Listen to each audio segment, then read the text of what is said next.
ไปเบิ่งเอาไว้ติดก่อนพี่น้องโอ้ได้แล้วครั้งแรกตัวแรก โอ้โหตกแล้ว โอ้เดี๋ยวจะหายางมัดดีๆเอาไว้มัดดีๆนี่กันได้เป็นตัวแรกเลยนี่ผักอะไรไม่ใช่ได้ใส่เด้ถุงยางเห็นป่ะเว้ยเห็นป่ะอ๋อได้เลยเว้ยได้เลยนี่เอาเลย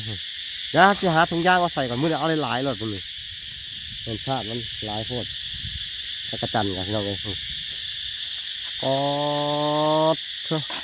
อันนี้จะเป็นดงจักรจันทร์พี่น้องเอ้ยเอามาโอ้ป๊อดพี่น้องเอ้ยได้หลายตื่นแป๊บเดียวหนึ่งพี่น้องเอ้ยนี่เดี๋ยวไปเอานำอาเบยอีกพี่น้องเอ้ยมานำอาบุกอาบิกพี่น้องเอ้ยโอ้มันกระลักพอสมควรอยู่แล้วพี่น้องเอ้ย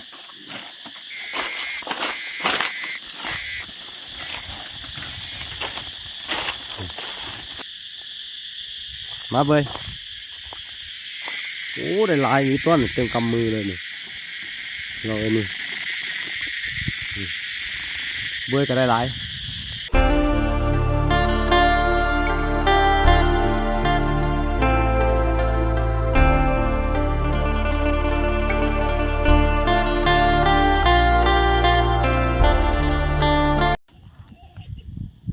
สบายดี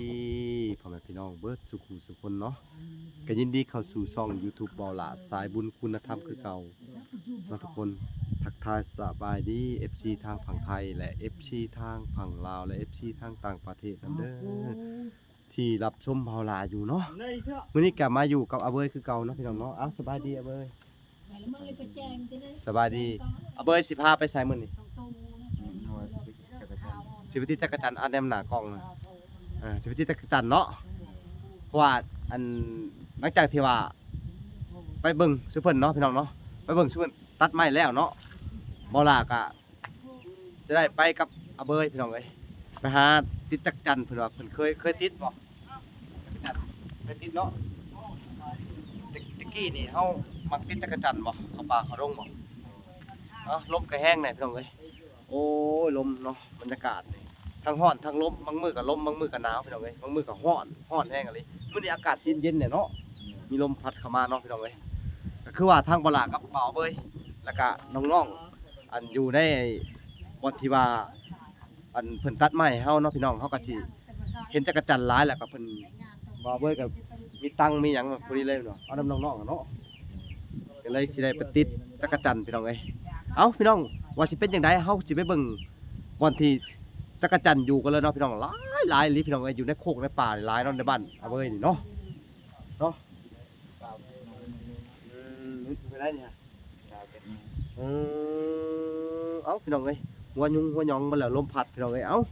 โอเคเนาะไปเบิ่งกระเป๋าอาเบยเลยไปเอาเว้ยไปเลยเอาพี่น้องเอ้ยอาเบยก็จะได้เข้าไปดงจักรจันทร์เลย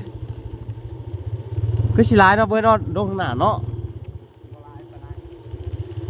พี่น้องเอ้ยนี่มื้อนี้เกิดสิพาจักรจันทร์กินเที่ยงก่อนพี่น้องเอ้ยดงจักรจันทร์นะพี่น้องข้างหน้านี่เสียงห้องยั่วๆอยู่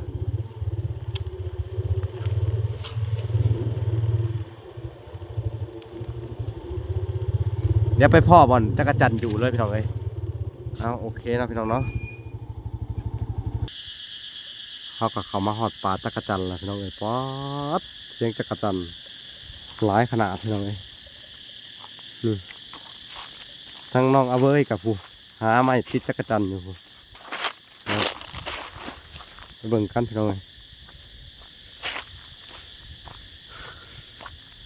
เพิ่นก็ได้หาไม้อยู่ผู้นี่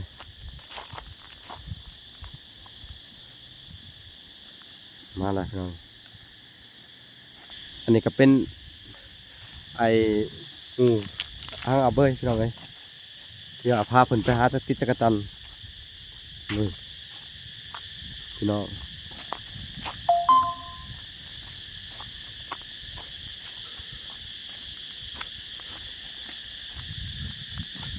ปอเสียงอยู่อยู่พี่น้องเลยพุ่นทั้งนั้นได้แล้วพี่น้องเลยอ๋อจักรจันทร์เนาะหลายหลี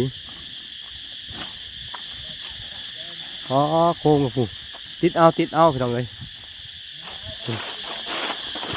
ข้าวบุกเห็นดิเอาพี่น้องเลย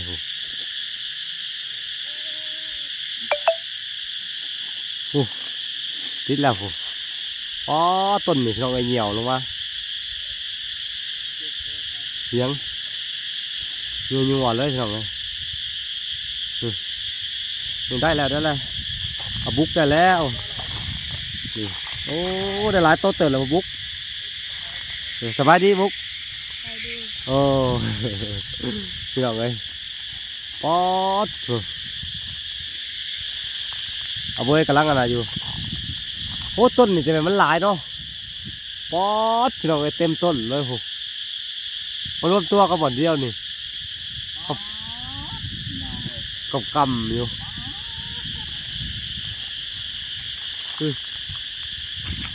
ทั้งเบยเพิ่นกัน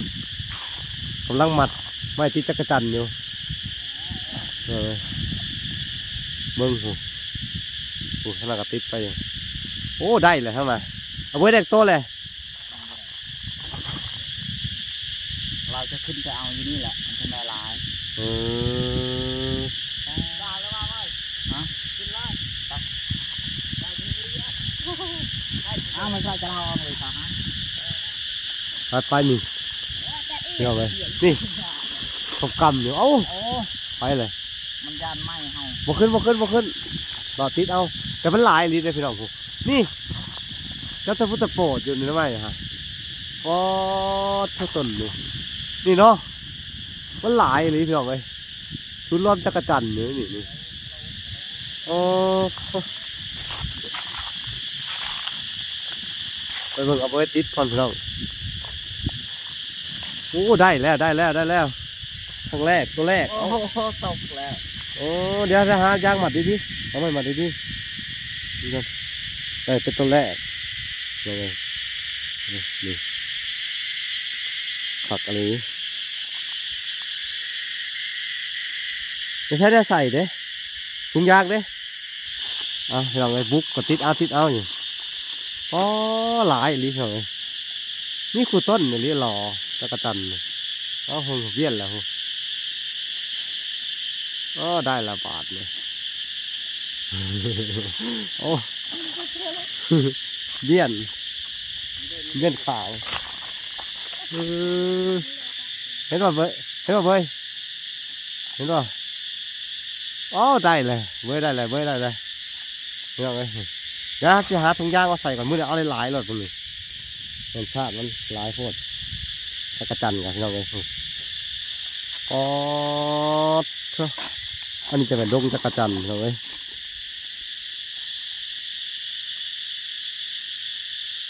นี่ทุกบอลถูกแจ้พี่น้องเดี๋ยวจะไปหาถุงยางใส่ก่อนพี่น้องโอ้ป๊อดพี่น้องได้หลายตื่นแป๊บเดียวหนึ่งพี่น้องเลยนี่เดี๋ยวไปเอานำอาเบยอีกพี่น้องเลยมานำอาบิกพี่น้องเลยโอ้มันกระลักพอสมควรอยู่แล้วพี่น้องเลย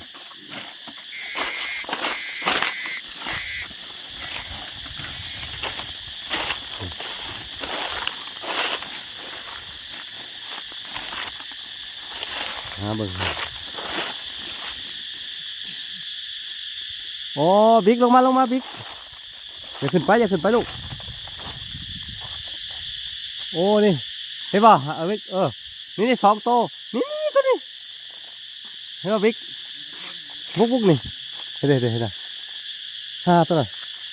เอาโอ้หลายเลยเท่าไอ้ต้นนี่คิดว่าเอาดินี่ต่ำฮะโอ้ยนี่ตัวนี้นี่เอาไปแล้วพี่น้องเอ้ยไปเลยถ้าบอกเบยเผื่อกระติดอยู่พี่น้องเอ้ยโอ้ยต้นหลายเลยพี่น้องเอ้ย มันเหี่ยวลงมาเวียดนามเลยทั้งนี้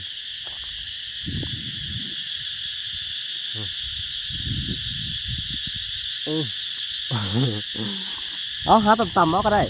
เขาต้องเอาถุงพอเดี๋ยวเราไงดิได้เลยมันหลายมันเลือกติดเอาก็ได้เขาเอาแต่ตัวต่ำๆก็ได้ตัวสูงเขาก็ปล่อยไปคุณเบาเบยคุณไปเบิ่งเบาเบยก่อนพี่น้องเลยเอาคุณได้หรือเปล่า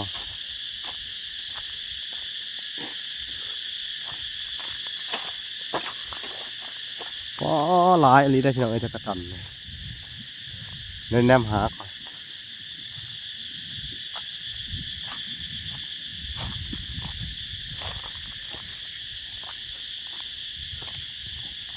มีถั่วไปเลยเนาะติดจักตันพี่น้องเอ้ยตัวน่ะแล้วบุกอุ้ยใจเย็นมืออย่าสั่นยินหนีไปเลยพี่น้อง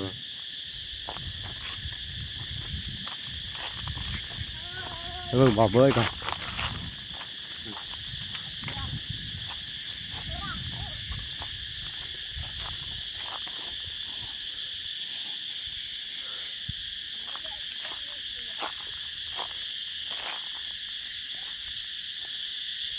มาเบยโอ้ได้ลายนี้ต้นเต็มกำมือเลยนี่เราเอ้ยนี่เบยก็ได้ลายโอ้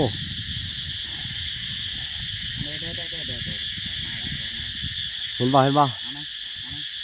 เอาไปกาแฟเยอะนะไอได้แล้วบิ๊กได้แล้วบิ๊กบุกนี่มันอยู่แถวนี่ตัวนี่พี่น้องเอ้ยนี่ต่ำๆเว้ยเห็นแล้วโอ้บุกโอ้ใจเย็นบุกโอ้มันย่านก็ตะการไม้เอาได้เด้อบุกหักอะไรพี่น้องเอ้ยไปตำหวนนั้นเด็กน้อยอยู่ป๊อดมันหลายแน่ไปทางใดกับจักรจันทร์พี่น้องเอ้ยนี่เกิดไปเตือนว่าหน้านี่จักรจันทร์ออกหลายพี่น้องเอ้ยหน้าเดือน4เดือน5โอ้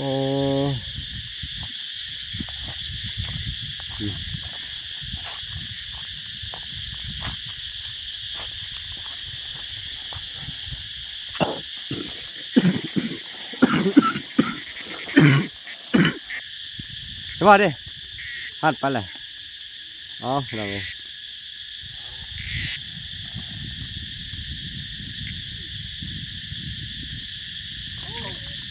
ลักขนาด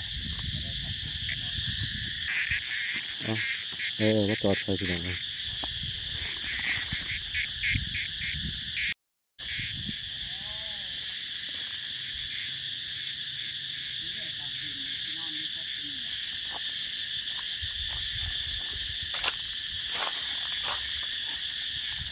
ใจเย็นค่อยๆใส่เพราะมันหลายทีหลังมันก็ลักน้ำแน่คอยติดลักมันตื่นไหมครับแห้งหมดได้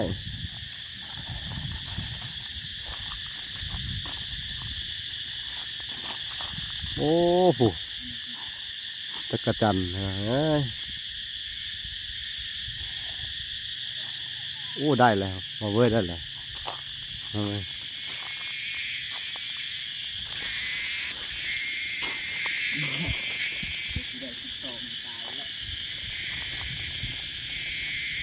นี่เราก็จะอยู่ต้นร้อนๆแบบนี้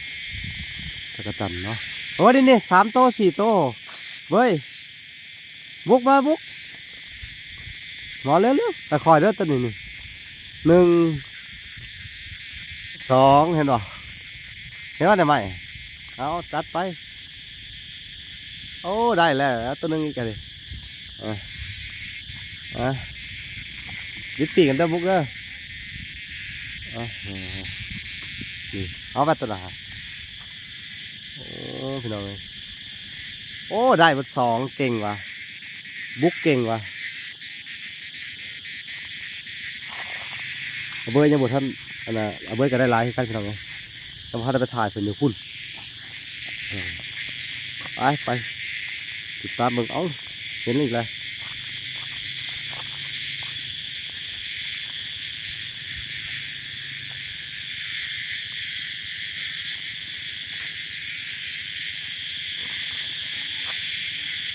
เห็นป่ะโอ้บ่ได้มาทางในแห้งหลายพี่น้องเอ้ยป๊อดตัวเสียงป๊อดเสียงพี่น้องเอ้ยเสียงสุดจั่วอยู่นี่วิกนี่กำนี่วิกเอาดินี่ มาใส่ นี่โอ้ยเดี๋ยวเอาไม้เอาบุกมาเอาไปล่ะพี่น้องป๊อดตัวคือมาหลายแท้ตะกะตันพี่น้องโอ้เอาเว้ย พอไปมาเยอะเลยอยู่นี่เบิ้ง ใช่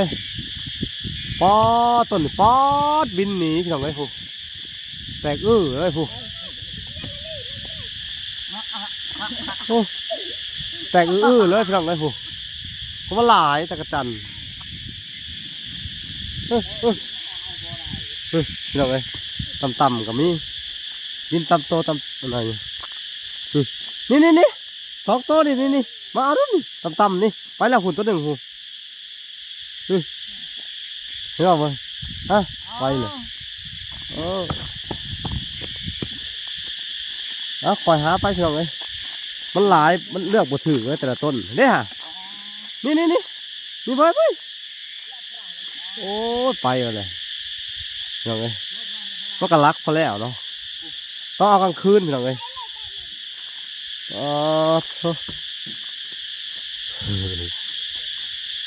มันต้องมาบักเอากลางคืนเลยพี่น้องเอ้ยไปเงินร้ายเติบเลยพี่น้องมายิกตัวเดียวน่ะเอาพี่น้องเลยมึงไปเรื่อยๆ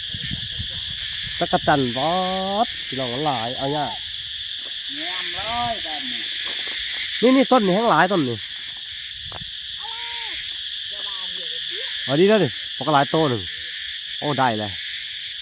เว้ยได้เลยโอเค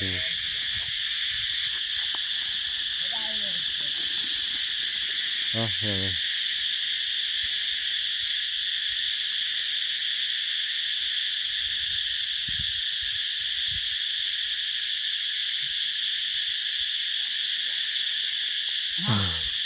ก็ได้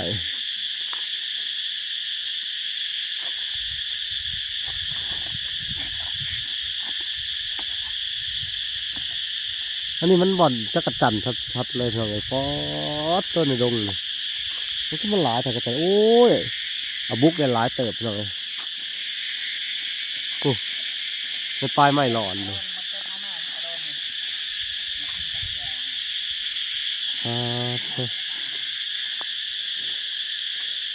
อันนี้จะว่าดองจักรจันทร์เลยน้องเลยหลายผมเคยเห็นพี่น้องจักรจันทร์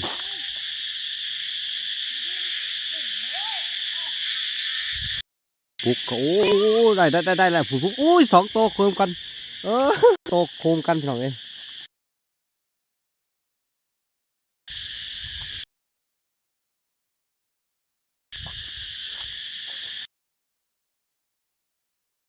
โอ้ตัวมันหลายเนาะ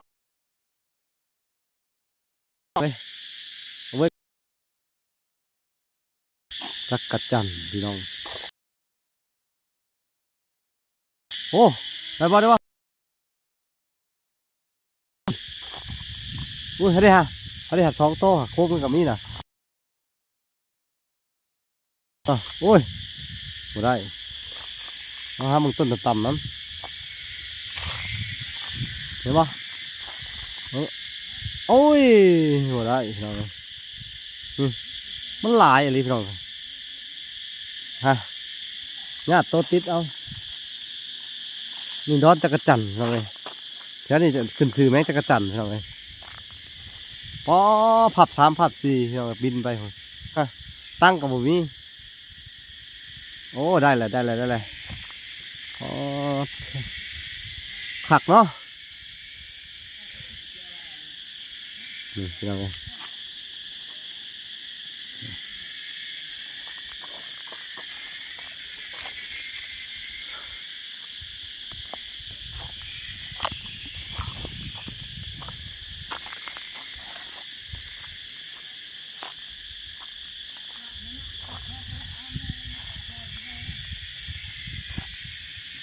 โอ้ย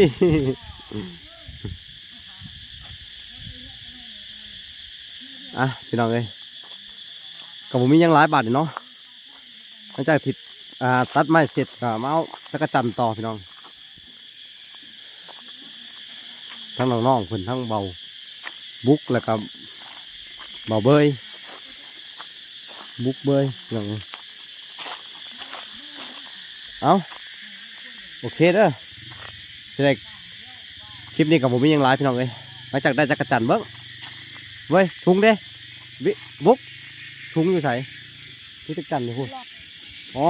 โอเคนะพี่น้องเนาะได้หลายเติบแล้วเขาจะกลับก่อนได้หลายเติบแล้วเขาก็จะพากันกลับก่อนพี่น้องเอ้ยไปพ่อกันใหม่ตอนอยู่เที่ยงพี่น้องเอ้ยเบิ่งจักรจันทร์